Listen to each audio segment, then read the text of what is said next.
Is the Ukraine minerals deal now dead, or can it be revived? Well, I'll let you know. We're making a speech. You probably heard about it tomorrow night, so I'll let you know tomorrow night. But no, I don't think so. I think it's a great deal for us because, Biden very, very foolishly, stupidly, frankly, gave $300 billion and $350 billion more accurately to a country to fight and to try and do things. And you know what happened? We get nothing. Just gave it. We could have rebuilt our entire U.S. Navy with $350 billion. Think of it, $350 billion. We could have rebuilt our U.S. Navy. So he gave it away as fast as the money could be gone. And what we're doing is getting that all back and a lot more than that. And what we need, it's very important for this business that we're talking about here with chips and semiconductors and everything else. We need rare earths. And the deal we have is we have the finest rare earths that you can. Mr. President, what do you need to see from President Zelensky to restart these negotiations?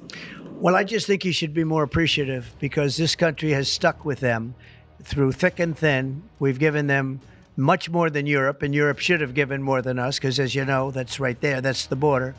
This country really was like the fence on the border. It was very important to Europe, and I'm not knocking Europe. I'm saying that they were a lot smarter than Joe Biden because Joe Biden didn't have a clue. He just gave money hand over fist, and they should have been able to equalize with us. In other words, if we gave $1, they should have given. Well, we gave $350 billion. They probably gave $100, but on top of it all, they get their money back because they're doing it in the form of a loan, and it's a secured loan. So when I saw that, which I've known about for a little while, I said it's time for us to be smart. At the same time, it's great for them because they get us in the country taking the rare earth, which is going to fuel this big engine, and especially the engine that we've in a very short time created, and we get something, and we're there. We have a presence there. With all of that being said, I want one thing to happen. I want all of those young people to stop being killed. They're being killed by the thousands every single week. Last week, 2,700 were killed. 2,700 young, in this case, just about all young boys from Ukraine and from Russia. And that's not young people from the United States, but it's on a human basis. I want to see it stop. The money is one thing, but the death. And they're losing thousands of soldiers a week. And that's not including the people that get killed every time a town goes down or a missile goes into a town. And I want to see it stop. Yes. Are you considering canceling military aid to Ukraine? And can we get a reaction to what the Prime Minister said, that your administration is bringing U.S. worldview in alignment with Moscow's? So this is a deal that should have never happened. This is a deal that would have never happened. And it didn't happen for 4 years. It didn't happen. It was never even close to happening.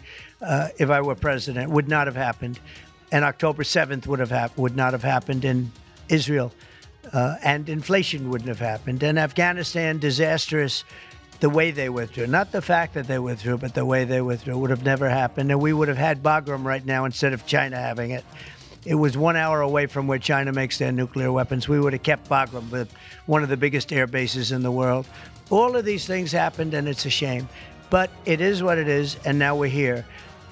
I want to see it end fast. I don't want to see this go on for years and years. Now, President Zelensky supposedly made a statement today in AP. I'm not a big fan of AP, so maybe it was an incorrect statement, but he said he thinks the war's going to go on for a long time. And he better not be right about that. That's all I'm saying. This project, could this minimize the impact of the U.S. with chips should China decide to isolate Taiwan or China decide to take Taiwan? Well, it's a very interesting point. It's a great question, actually, but this would certainly, I can't say minimize. That would be a catastrophic event, obviously, but it will at least give us a position where we have, in this very, very important business, we would have a very big part of it in the United States. So it would have a big impact if something should happen with Taiwan. Are you looking at relieving Russian sanctions if there is a peace deal? Well, we're going to make deals with everybody to get this war, including Europe and European nations. And they've acted very well. You know, they're good people. I know most of them are friends of mine. The heads of state, the heads of the various countries, prime ministers from I got four prime ministers and five presidents called me over the last 2 days, and they want to work it out. They want to get it worked out. And I think they're also, they're talking money, but the money is less important than the deaths. We're talking thousands of young people a week. And people would say, why do I care about Ukraine, young people? Why do I care about, and not all young, but they're pretty young. Ukraine is running a little bit low, and they're getting older. They're recruiting older people. It's a very, very sad thing that's happening over there. And we want to get it finished. We want to stop the death. On the tariffs, is there any room left for Canada and Mexico to make a deal before midnight? And should we expect those Chinese tariffs, the extra 10%, to take No effect? room left for Mexico or for Canada. No, the tariffs, they're all set. They go into effect tomorrow.